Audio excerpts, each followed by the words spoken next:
আসসালামু আলাইকুম। এখন শুনবেন সংবাদ শিরোনাম। নভেম্বরের প্রথম ৮ দিনেই ডেঙ্গুতে ২৯ জনের মৃত্যু, বাড়ছে আক্রান্তের সংখ্যা। যথাযথ ব্যবস্থা না নিলে পরিস্থিতি আরও অবনতির আশঙ্কা।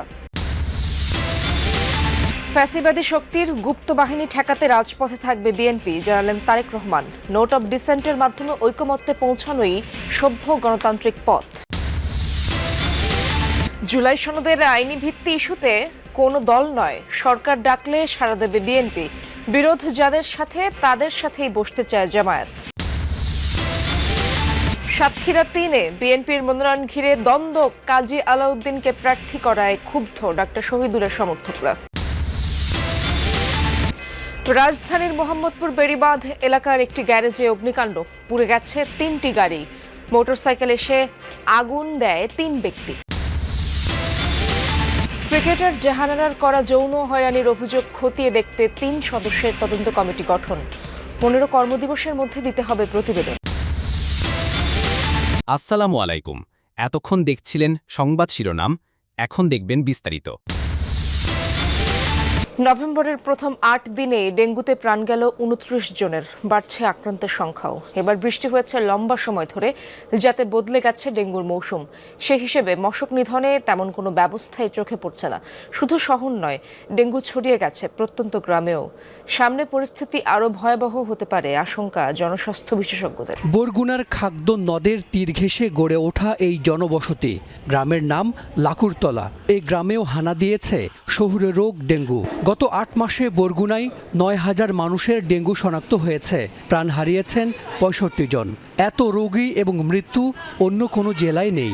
আগামী ৩০-৪০ বছর আমাদের গ্রামগুলোতে ডেঙ্গু একটা ভয়াবহ জনস্বাস্থ্য সমস্যা হিসেবে পরিগণিত হতে যাচ্ছে। এটা কেউ ঠেকাতে পারবে না। এই গ্রাম বা মফস্বল শহরগুলোতে স্থানীয় সরকারের যে প্রতিষ্ঠান, পৌরসভা বা ইউনিয়ন পরিষদ, এরা এগুলো কিছু করতে পারবে না। এবছর সারা দেশে ডেঙ্গু শনাক্ত হয়েছে ৭৭,০০০-এর বেশি মানুষের। এর মধ্যে রাজধানীতে ২২,০০০, বাকি ৬৫% রোগী রাজধানীর বাইরের। অথচ জেলা ও উপজেলা পর্যায়ে নেই মশা মারার কোনো উদ্যোগ। সিটি কর্পোরেশনগুলোতেও নেই তেমন কোনো গুরুত্ব। মশা নিয়ন্ত্রণে চাইতে আমরা দেখাতে বেশি পছন্দ করি। আসলে দেখানো কিন্তু আমাদের কাজ না, আমাদের কাজ হতে হবে যে বাংলাদেশে এডিস মশা নিয়ন্ত্রণ ব্যবস্থাটাকে বিজ্ঞানভিত্তিকভাবে সমন্বিত উপায়ে নিয়ন্ত্রণ করতে হবে। কিউরেক্স মশাটাকে বিজ্ঞানভিত্তিকভাবে নিয়ন্ত্রণ করতে হবে। এই দুটি স্পিসিস কিন্তু আলাদা, সম্পূর্ণই তার জীবন, তার আচরণ, তার প্রজনন স্থান, বাসস্থান সম্পূর্ণই আলাদা। দুটো মশাকে নিয়ন্ত্রণ যদি আমি একটা উপায় করতে চাই তাহলে সম্ভব না, যেই ভুলটি সিটি কর্পোরেশনগুলো করছে। চলতি মাসে সারা দেশেই ডেঙ্গু পরিস্থিতির অবনতি হয়েছে, বাড়ছে আক্রান্ত ও মৃত্যুর সংখ্যা। অথচ আগে থেকেই এ ব্যাপারে সতর্ক করেছেন কীটতত্ত্ববিদেরা।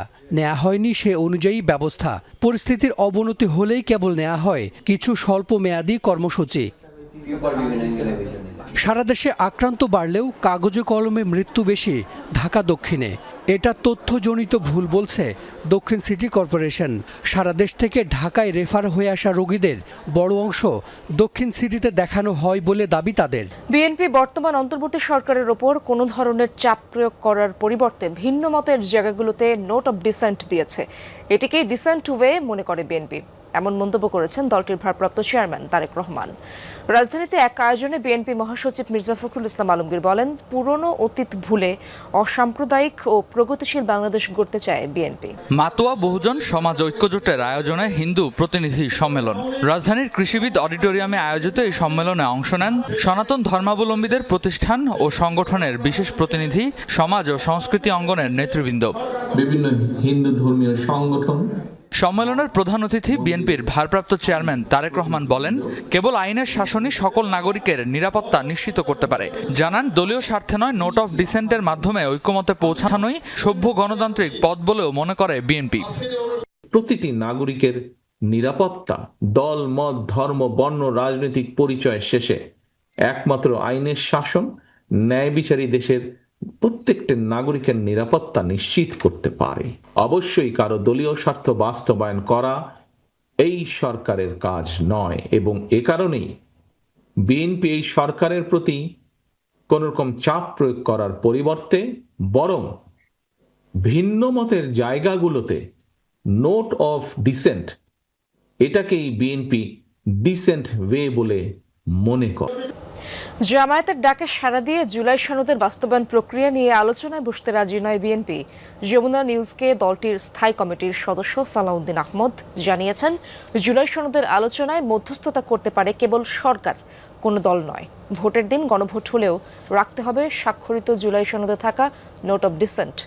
এদিকে জামায়াত নেতা হামিদুর রহমান নাজাদ বলেছেন, আলোচনার সমাধান না হলে রাজপথে কর্মসূচির পরিধি বাড়াবেন তারা। বৃহস্পতিবার রাতে বিএনপি মহাসচিব মির্জা ফখরুল ইসলাম আলমগীরকে টেলিফোন করে জুলাই সনদের আইনি ভিত্তি নিয়ে আলোচনায় বসার প্রস্তাব দেন জামাতের নায়েবে আমির আব্দুল্লাহ মোহাম্মদ তাহের। সেই রাতে এ নিয়ে বিস্তর আলোচনা হয় বিএনপির স্থায়ী কমিটিতে। বৈঠক শেষে বিজ্ঞপ্তিতে বিএনপি জানায়, স্বাক্ষরিত জুলাই সনদ সংবিধান ও প্রচলিত আইন অনুযায়ী বাস্তবায়নে তাদের দল অঙ্গীকারবদ্ধ।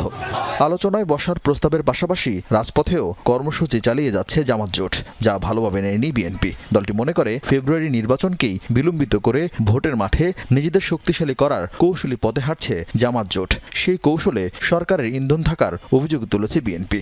যদি আমাদের সাথে কোনো বিষয়ে আলাপ আলোচনা করতেই হয়, সেটা সরকার উদ্যোগ নিলে আমরা সরকারের সাথে বসে কথা বলতে পারি, কিন্তু এই দায়িত্বটা কি কোনো রাজনৈতিক দল পালন করতে পারে? কোনো নির্ধারিত বিষয়ে যেটা তাদের দায়িত্বের মধ্যে পড়ে না, সেটা সরকার যদি তাদেরকে আহ্বানও জানায়, আমরা মনে করি সেটা সঠিক নয়। দুটাই হয়, সরকারও ডাকবে, ইন্টার পার্টি ডায়লগও হইতে পারে। মান্নান জলিল ডায়লগ যেটা হয়েছে, এটা কোনো সরকার করে না, হয়তো মধ্যস্থতাকারী একজন ছিল, এটা হইতে পারে, মধ্যস্থতা ছাড়াও হইতে পারে। এই জন্য আমার মনে হয় এটা প্রকাশ্যও হইতে পারে অথবা আনঅফিসিয়ালি আন্ডারস্ট্যান্ডিং ভিত্তিতে হইতে পারে। যেই প্রক্রিয়া আমরা কমফর্ট ফিল করে আমরা আলোচনায় চেয়েছি। বিএনপির দলীয় প্রার্থী ঘোষণার পরই উত্তাল সাতক্ষীরা 3 আসনের কালীগঞ্জ ও আশাশুনি উপজেলা। বিএনপির কেন্দ্রীয় নির্বাহী কমিটির সদস্য সাবেক এমপি কাজী আলাউদ্দিনকে প্রার্থী করায় ক্ষুব্ধ দলটির অপর নির্বাহী কমিটির সদস্য ডক্টর শহীদুল আলমের কর্মী সমর্থকরা। প্রার্থী ঘোষণার পর একদিকে চলছে ধানের শীষের প্রচারণা, অপরদিকে প্রার্থী পাল্টাতে লাগাতার আন্দোলন চালিয়ে যাচ্ছে অপরপক্ষ।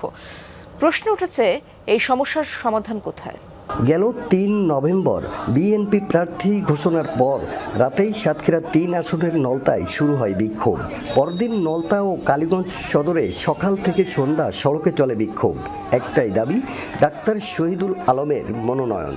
ডাক্তার শহীদুল ভাই যদি আমাদের এখানে আসে, তাহলে আমরা ইনশাআল্লাহ দেশনায়ক তারেক রহমানকে এই আসনটা উপহার দিতে পারবো। তার নমিনেশন নেওয়ার জন্য আমরা এই রাজপথে নেমেছি। যতদিন পর্যন্ত না দেবে ততদিন আমরা এই রাজপথেই থাকবো। আমরা জনগণ তার প্রিয় হইয়া তার জন্য আজকে রাজপথে আইছি। রাজধানীর মোহাম্মদপুর বেড়ি বাঁধে ইউল্যাব ইউনিভার্সিটির পাশের একটি গ্যারেজে অগ্নিকাণ্ডের ঘটনা ঘটেছে। এই ঘটনায় গ্যারেজে থাকা একটি পিকআপ, একটি অ্যাম্বুলেন্স ও একটি প্রাইভেট কার পুড়ে গেছে। শনিবার দিবাগত রাত 12টার পর এই ঘটনা ঘটে। খবর পেয়ে ফায়ার সার্ভিসের একটি ইউনিট ঘটনাস্থলে পৌঁছে আগুন নিয়ন্ত্রণে আনে। গ্যারেজ মালিক ও পুড়ে যাওয়া গাড়ির মালিকদের অভিযোগ, একটি মোটরসাইকেলে 3 ব্যক্তি এসে আগুন ধরিয়ে পালিয়ে যায়। পরে ওই গাড়িতে থাকা গ্যাস সিলিন্ডার বিস্ফোরিত হয়ে পাশে থাকা 2টি গাড়িতে আগুন ছড়িয়ে পড়ে। এই ঘটনায় 10 লাখ টাকার মতো ক্ষতি হয়েছে বলে দাবি গ্যারেজ মালিকের। তবে এই ঘটনায় কেউ হতাহত হয়নি।